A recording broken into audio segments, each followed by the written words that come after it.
একটা অবিশ্বাস্য খবর বেরিয়ে আসছে একটা গবেষণায়, একটা জরিপে, যার সার কথা হচ্ছে সরাসরি জামাত ইসলামীর সমর্থনে টিকে আছেন প্রধানমন্ত্রী তারেক রহমান। প্রধানমন্ত্রী তারেক রহমানের আসল বন্ধু জামাত ইসলামী এবং জামাতের মাঠ পর্যায়ের লোকজন তাকে সমর্থন করে। হ্যাঁ, এটা অনেকে বলবেন যে এটা তো সরকারি দল বিরোধী দল, তাহলে কি হলো? কেন সরকারি দল বিরোধী দল কি প্রধানমন্ত্রী ভালো কাজের প্রশংসা করবে না? সরকারি দল বিরোধী দল কি মানে কোপাকুপি চান আপনারা? মানে এইখানে জামাত যদি সরকারের পজিটিভ কাজকে অ্যাপ্রিসিয়েট করে, এটা নিয়ে যারা নাক ছিটকায় তারা ফেসিবাদকে ফিরিয়ে আনতে চায়, তারা রাজনীতিতে মারামারি হানাহানি এগুলোই জিয়ে রাখতে চায়। অতএব এদের ব্যাপারে সাবধান থাকতে হবে। ভালো জিনিস, যত সংঘাত কমে আসবে, সরকারি দল বিরোধী দলের মধ্যে দূরত্ব কমে আসবে, মিউচুয়াল কোঅপারেশন দেখবো, ততই ভালো। এটাই হচ্ছে রাজনীতি, এটাই কাঙ্ক্ষিত, এটি আইডিয়াল। উন্নত দেশে এটাই হয়। আর বাংলাদেশের যে হাসিনার আমলের যে কোপাকুপির কালচার, ওইটা না দেখলে মনে করে যে রাজনীতি নাই। এটা আমাদের মানসিকতারই একটা সমস্যা। তো দর্শক, একটা জরিপ ডেল্টা গ্রামের খবর, তারেক রহমানের কাজে সমর্থন ৭৫.৩% মানুষের। ডেল্টা গ্রাম যারা জরিপ করেছে, প্রথমে বলে নি যে সোশ্যাল সায়েন্সের কোন জরিপ একদম চূড়ান্তভাবে বিশ্বাসযোগ্য নয়। কারণ 18 কোটি মানুষের বাংলাদেশে 3000 লোককে নিয়ে একটা জরিপ করা হয়, বা এটা 3000 লোককে নিয়ে করা হয়েছে। স্যাম্পলিং বা স্যাম্পল সাইজ কখনো আহামরি বড় হতে পারে না। আর 3000 স্যাম্পল সাইজ এটা মিড লেভেলের, অনেক সময় 20,000-25,000কে নিয়োগ করা হয়। এই জন্য যে কোনো আপনি সোশ্যাল সায়েন্সের যে কোনো এক্ষেত্রে হয়তো জাতীয় নির্বাচন আগে সবচেয়ে বড় জরিপ করা হয়েছিল সম্ভবত 30,000 লোককে নিয়ে। সেই জরিপে জামাত যথেষ্ট ভালো করেছিল, বিএনপি অল্প ব্যবধানে এগিয়েছিল। সেই জরিপেও লিমিটেশন ছিল, কারণ জরিপের এবং অনেক জরিপে কিন্তু জামাত জিতেছিল। তো ফলাফল কি সঠিক হয়েছে? হয়নি। এই জন্য সোশ্যাল সায়েন্সের জরিপ কখনো ঠিক হয় না। তবে তারপরও আসল জরিপ, আমি যেটা বলি নির্বাচনের আগে যে কথা বারবার আপনাদেরকে বলছি, আসল জরিপ আমি আপনি চারিদিকে কি দেখি? রিক্সা চালক, ভ্যান চালক, অটো চালক, মাহেন্দ্র চালক, উবার চালক, দোকানদার, মাছ বিক্রেতা, বাসার কাজের লোক, আপনি আপনার আত্মীয় স্বজন, খালা, মামু, খালাতো ভাই, মামাতো ভাই, 14 গোষ্ঠী, গ্রামে গঞ্জে শহরে, এদের এদের মতামত এদেরকে জিজ্ঞেস করলে আপনি বুঝতে পারবেন যে আসলে কোন দলের জনপ্রিয়তার কি অবস্থা, কে কি মনে করে। পুরো জাতি সম্পর্কে একটা অটো স্যাম্পলিং হয়ে যায়। কারণ আমাদের আত্মীয় স্বজন, আমাদের সারাউন্ডিংসে সব শ্রেণী পেশার মানুষ আছে, এটা অটো স্যাম্পলিং। আমরা যারা ফর্মাল রিসার্চ করি, বিভিন্ন থিঙ্ক ট্যাঙ্কের সাথে জড়িত, আমি নিজে বিভিন্ন রিসার্চ টিমে আছি, তাতে দেখা যায় যে আমরা যেভাবে স্যাম্পলিং করি, স্যাম্পল সাইজ ঠিক করি, টার্গেট গ্রুপ সেট করি, কোয়েশ্চেনারি ঠিক করি, এতে অনেক লিমিটেশন থাকে। অনেক সময় পারফেক্টলি চুজ হয় না, অনেক সময় সিলেক্টিভ একটা বিষয় চলে আসে, সিলেকশনে ভুল হয়, ডাইভার্সিটি যথাযথভাবে কন্টেইন করা হয় না, প্লুরালিটিতে লিমিটেশন থাকে। কিন্তু যেটা ন্যাচারাল অটো সিলেক্টেড হয়ে আছে, অটো স্যাম্পলিং হয়ে আছে, এই যে আমার আপনার সারাউন্ডিংস, মানে আত্মীয় স্বজন চারিদিকে যা দেখেন, ওইটাই হচ্ছে আসল জরিপ।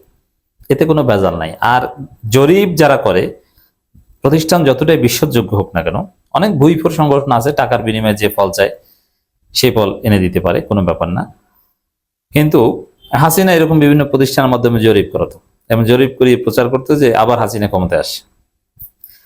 এখন জরিপ আপনার যাই হোক না কেন, যে প্রতিষ্ঠানই করুক না কেন, ওই প্রতিষ্ঠানের একটা মোটিভ থাকতে পারে, একটা আদর্শ থাকতে পারে। এই জন্য জরিপে তাদের আদর্শটা ফুটিয়ে তোলার একটা ইচ্ছা থাকতে পারে। এই জন্য কোনো জরিপ পারফেক্ট না। এই জন্য আসল জরিপ কি, আমি আপনি চারিদিকে যা দেখবেন ওইটা। এই আলোচনাটা বোঝা, সত্য বোঝার জন্য আমার দর্শকদের জরুরি। এমনকি জামাত ইসলামী যে অভ্যন্তরীণ যে জরিপগুলো করে, ওইটা আরো বেশি জালিয়াতিপূর্ণ। এই জন্য আমি জাতীয় নির্বাচনের আগে জামাত নেতাদের সরাসরি বলেছিলাম যে জামাতের অভ্যন্তরীণ জরিপ বিশ্বাস করে কখনো, জামাত এমপিরা যারা আমার কাছে পরামর্শ নিতে এসেছিলেন, আমি সরাসরি বলেছিলাম যে আপনি জামাতের অভ্যন্তরীণ বিষয়কে বিশ্বাস করবেন না, অভ্যন্তরীণ জরিপকে। কারণ ওইটা হচ্ছে সবচেয়ে বড় ভুয়া জরিপ। কারণ কি, জামাত অভ্যন্তরীণ জরিপ করে তার জনসমর্থন। এটা কিভাবে করে আমি খোঁজ নিয়েছি। সেন্ট্রাল জামাত একটা টিম করে দিয়েছে, ওই টিম লোকাল পর্যায়ে গিয়েছে। লোকাল পর্যায়ে তারা যে একদম স্বাধীনভাবে, হ্যাঁ, থার্ড কোনো প্রতিষ্ঠানের মাধ্যমে টাকা দিয়ে জরিপ করলে ভিন্ন কথা, তাও আবার ওই সন্তুষ্টি করার একটা উদ্দেশ্য থাকতে পারে।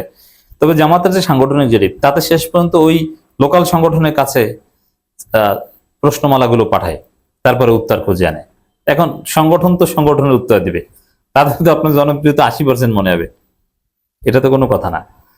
এজন্য জরিপ মানেই ঝামেলা থাকে। তারপরেও যেহেতু এখনকার জরিপ ওইরকম সিরিয়াস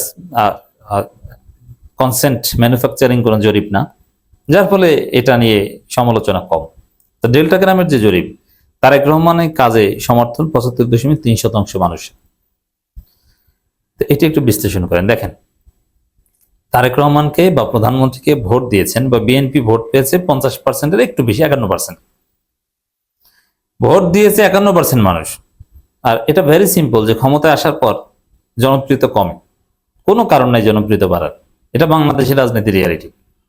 সে জায়গায় 75% মানুষ ভোট 51% মানুষ ভোট দিয়েছে, আর এখন তারেক রহমান কাজ সমর্থন করে 75.3% মানুষ। তাহলে এই যে এক্সট্রা প্রায় 25% মানুষ যারা বিএনপিকে ভোট দেয়নি, তারা এখন তারেক রহমানকে সমর্থন করে। তারা কারা? তারা হচ্ছে জামাত। জামাত সরাসরি তারেক রহমানকে সমর্থন করে। কেন সমর্থন করে? এবং এই সমর্থনে বলে টিকে আছে। সমর্থন করে এই কারণে যে তারেক রহমান ভারতের আধিপত্যবাদ থেকে বের হওয়ার একটা চেষ্টা করছেন এবং চীনের দিকে ঝুঁকছেন, এবং পাকিস্তানের সাথে স্বরাষ্ট্রমন্ত্রী যে মিটিং টিটিং দেখছেন, এগুলোতে জামাতের লোকজন খুশি হচ্ছে। এবং প্রধানমন্ত্রী যেভাবে সেনাবাহিনীকে ইসলামী মূল্যবোধে বিশ্বাসী করে গড়ে তোলার চেষ্টা করছেন, ইসলামী মূল্যবোধ ঢুকিয়ে দিচ্ছেন, সেকুলার সেনাবাহিনী থেকে একটা ইসলামী মূল্যবোধের সেনাবাহিনী তৈরি করার চেষ্টা করছেন জিয়াউর রহমানের মতো, এটা জামাত শিবিরের একদম কলিজায় লেগেছে, মানে পছন্দ করেছে তারা। তারেক রহমানকে সমর্থন করে। পুরো বিএনপি সরকারকে সমর্থন না করলেও তারেক রহমানকে সমর্থন করে জামাতের সাধারণ ভোটাররা। এবং তারেক রহমানের যে সিম্পলিসিটি, তার যে সিম্পল লাইফ স্টাইল, বিলাসিতা নাই, বড় কোনো প্রোটোকল নাই, সিম্পল ড্রেস আপ করেন, এই জিনিসটাও যেহেতু জামাতের ভোটাররা এই সিম্পলিসিটি লাইক করেন, তারা তারেক রহমান এই বিষয়টা পছন্দ করে ফেলেছেন। আবার বিএনপি ক্ষমতা আসার পর এখন পর্যন্ত বড় কোনো অঘটন ঘটেনি, দ্রব্যমূল্যের ঊর্ধ্বগতি কোনো প্রভাব পড়েনি। এর মানে ভালো কাজ হয়েছে তা না, কিছুই ভালো হয়নি, এর ফল একসাথে সব নেগেটিভ প্রভাব পড়বে। এমনকি জ্বালানি সংকট থেকে শুরু করে বড় বড় কিছু ভয়াবহ সংকট, এটাও এক্ষেত্রেও প্রধানমন্ত্রী উল্টাপাল্টা কথা কম বলেছেন এবং সংকটটা এক পর্যায়ে জামাতকে সাথে নিয়ে সমাধান করতে পেরেছেন। প্রধানমন্ত্রী জামাতকে যেভাবে সম্মান করেন, আমিরে জামাতকে যেভাবে রেসপেক্ট করেন, এই বিষয়গুলো জামাতের লোকজনের মনে দাগ কেটেছে যে না, আমাদের আমিরকে তো সম্মান করে, অতএব সে ভালো লোক, যার ফলে যে না, তার কাজে সন্তুষ্ট। বুঝতে পারছেন? এবং মজার বিষয়, এই জরিপে স্পষ্ট উঠে এসেছে সবচেয়ে বেশি সমর্থন রংপুর অঞ্চলে, অথচ রংপুর জেলার সবগুলো আসনে জিতেছে জামাত জোট, সবগুলো। একমাত্র জেলা রংপুর এবং সাতক্ষীরা যেখানে সবগুলো আসনে জামাত জিতেছে। আর সেই রংপুরে সবচেয়ে বেশি সমর্থন তারেক রহমানের, প্রায় 80%-এর উপরে, 83%-এর মতো। তাহলে বুঝেন যে জামাত তারেক জিয়াকে সমর্থন করে, সেই সমর্থনের টিকে আছে। তো তারেক জিয়া যদি শত্রু বন্ধু চিনতে ভুল করে, তার বন্ধু প্রথম আলো ডেইলি স্টার না। হয়তোবা তারেক রহমানের বিরুদ্ধে আন্দোলনও করবে জামাত, বাট খালেদা জিয়ার আসল বন্ধু যেরকম ছিল জামাত, তারেক রহমানের আসল বন্ধু জামাত। হতে পারে বিরোধী দল, কিন্তু জাতির স্বার্থে তারেক রহমান যতক্ষণ পর্যন্ত ঠিক থাকবে, জামাত ততক্ষণ পর্যন্ত তাকে সমর্থন করবে। এটা প্রমাণিত হলে জরিপে।